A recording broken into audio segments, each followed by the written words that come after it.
दोस्तों आज जो सक्सेस स्टोरी मैं आप सभी के साथ शेयर करने वाला हूं वो है कियानू रीव्स के बारे में। जी हाँ, हॉलीवुड के मशहूर actor Keanu Reeves. The Matrix, Speed and John Wick, ये मूवीज़ तो आपने ज़रूर देखी होंगी और आपने कियानू रीव्स के रोल को भी खासा पसंद किया होगा। आपने इन मूवीज़ को एंजॉय किया होगा और इन मूवीज़ ने भी आपको एंटरटेन किया होगा। आपने अगर इन मूवीज़ को ध्यान से देखा होगा तो कियानू के जो एक्शन सीक्वेंस थे, जो स्टंट परफॉर्म किए कियानू ने, और जिस डेडिकेशन के साथ, जिस एक्सप्रेशन के साथ, जिस दमदार अभिनय के साथ इन रोल को प्ले किया, उसने कियानू को इंटरनेशनल स्टार बना दिया, मशहूर सितारा बना दिया हॉलीवुड का। लेकिन ये सितारा मशहूर तो है, लेकिन जितना दुख इसने अपने जीवन में सहा है शायद किसी और ने सहा होगा। देखिए, जब एक पौधे को हम ग्रो करना चाहते हैं, वृक्ष में बदलना चाहते हैं, तो हम उसे संरक्षण देते हैं, हवा, पानी, खाद का इंतज़ाम करते हैं और समय समय पर उसकी देखभाल करते रहते हैं जिससे वो पौधा ग्रो कर पाता है। दोस्तों, ठीक इसी तरह से एक बच्चे को ग्रो होने के लिए, एक समझदार वयस्क बनने में बहुत सारी चीज़ें इंपॉर्टेंट रोल प्ले करती हैं, जैसे उसके माँ बाप का संरक्षण, मार्गदर्शन, गाइडेंस और इनेबलिंग इन्वायरमेंट। जो इन्वायरमेंट है वो इनेबलिंग इन्वायरमेंट हो, उसको जो स्किल सेट चाहिए वो उसे मिल जाए। तो दोस्तों, ये चीज़ों का अभाव था कियानू के जीवन में, क्योंकि 3 साल की उम्र में इनके पिता ने इन्हें छोड़ दिया। बेरूत में 1964 में इनका जन्म हुआ था, लेबनान में, और 3 साल की उम्र में इनके पिता इन्हें छोड़ करके चले गए। आप सोचिए क्या असर पड़ा होगा उस छोटे से बच्चे के मन पे, जिसके पिता उसके सामने से चले गए, फिर कभी नहीं लौट करके आए। तो इस घटना ने कियानू के मन पे बहुत बड़ा प्रभाव डाला। अब माँ पर पूरी जिम्मेदारी आ गई, तो माँ इनको लेकर के एक देश से दूसरे देश भटकती रहीं, सिडनी, कनाडा, टोरंटो।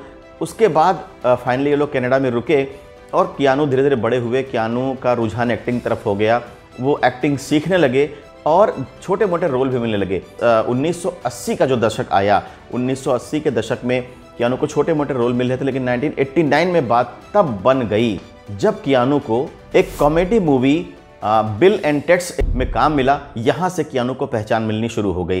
लेकिन असली मज़ा तो तब आया जब कियानू को द स्पीड मूवी मिली, और स्पीड मूवी मिलने के बाद कियानू का फैंडम बनना शुरू हो गया। लोग कियानू को जानने लगे और कियानू के स्टारडम में 4 चांद तब लग गए जब कियानू को 1999 में मैट्रिक्स ट्रिलॉजी में रोल मिला, और ये ज़बरदस्त तरीके से उन्होंने उसको प्ले किया और पूरी दुनिया में नियो जो कैरेक्टर था इनका, कियानू रीव्स का, वो छा गया पूरी तरीके से। लोगों के मन मस्तिष्क पे गहरा असर डाला और चर्चा होने लगी कि वास्तव में कहीं ये दुनिया मैट्रिक्स तो नहीं, कहीं हम मैट्रिक्स में ही तो नहीं रहते। यानी कि इतना गहरा प्रभाव इस मूवी ने लोगों के ऊपर डाला और नियो का रोल खासा पसंद किया गया इस मूवी में।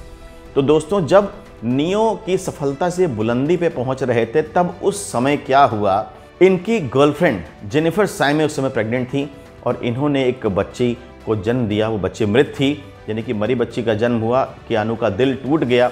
कुछ समय के बाद ये दोनों सेपरेट भी हो गए। तो एक तो बच्ची के जाने का गम, फिर सेपरेशन का दुख।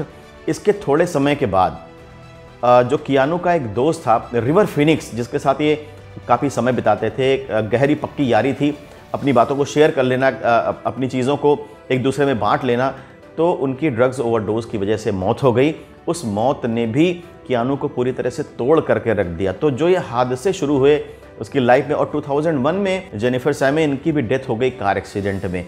तो अब क्या हुआ कि कियानू का दिल पूरी तरीके से टूट चुका था, लेकिन इसी को बोलते हैं रेजिलियंस। कियानू ने हार नहीं मानी, कियानू निराश होकर के नहीं बैठे। कियानू ने और ज़्यादा अपने आप को एंगेज कर लिया एक्टिंग के करियर में और फिलैंथ्रोपी की तरफ भी बढ़ गए, यानी कि परोपकार के काम भी करने लगे। एक्ट ऑफ काइंडनेस इनका दिखाई पड़ने लगा।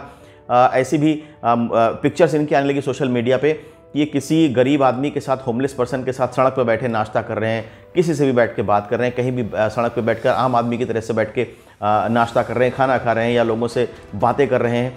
और इन्होंने अपना, हालांकि ये चीज़ तो सामने नहीं है, लेकिन फिर भी ये कहा जाता है कि दबे छुपे बहुत डोनेशन देते हैं, चैरिटी के बहुत सारे काम करते हैं कियानू रीव्स।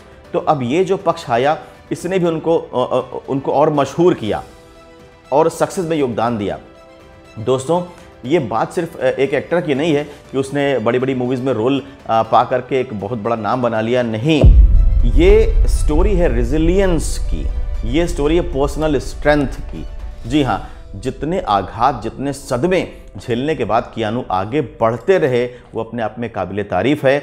और हमें भी सीखना चाहिए कियानू की लाइफ से कि उस व्यक्ति के पास तो बहुत कुछ नहीं था, बहुत दर्द सहे और उसके बाद भी उसने तरक्की करी। तो आप तो लकी हैं, आपके पास तो सब कुछ है, आप क्यों नहीं तरक्की कर सकते। दोस्तों, कियानू की स्टोरी सही मायने में हमें इंस्पायर करती है और आज भी जिस जोश और जुनून के साथ कियानू काम करते हैं वो अपने आप में बहुत ही अद्भुत है। तो ये स्टोरी हमें सीख देती है कि हमें कभी भी लाइफ में हार नहीं माननी चाहिए। जो लक्ष्य, जो लगन एक बार लग गई है, वो लगन को हमेशा लगा रखने की ज़रूरत है, उसके पीछे काम करते रहने की ज़रूरत है, क्योंकि पुरुष का जन्म पुरुषार्थ करने के लिए हुआ है। आप किसी भी घटना से हार करके बैठ नहीं सकते। और गीता में श्री कृष्ण ने भी तो अर्जुन से यही कहा था कि तुम क्या लाए थे जिसके लिए तुम शोक कर रहे हो, जो कुछ भी लिया है यहीं से लिया है, तो जाओगे तो ये सब कुछ यहीं पे छोड़ करके जाओगे। तो दोस्तों, मुझे लगता है कि कियानू इस फिलॉसफी पे चलते रहे, पूरी लाइफ उन्होंने इसी पे जी है और शायद यही बातें कियानू को बाकी लोगों से अलग करती हैं और ख़ास बनाती हैं। दोस्तों, कियानू ने एक बात कही थी कि दर्द कभी ख़त्म नहीं होता, बस अपना रूप बदल लेता है। यानी कि अगर किसी के साथ कोई दर्द जुड़ा हुआ है तो वो कभी भी ख़त्म नहीं होता, लाइफ से कहीं नहीं जाता, बस वो रूप बदल लेता है, लेकिन रहता आपके साथ ही है। तो दोस्तों, मुझे ऐसा लगता है कि कियानू का ये पक्ष शायद आप ना जानते रहे हों और आपको भी स्टोरी सुनने में मज़ा आया हो। Thank you so much for watching this video.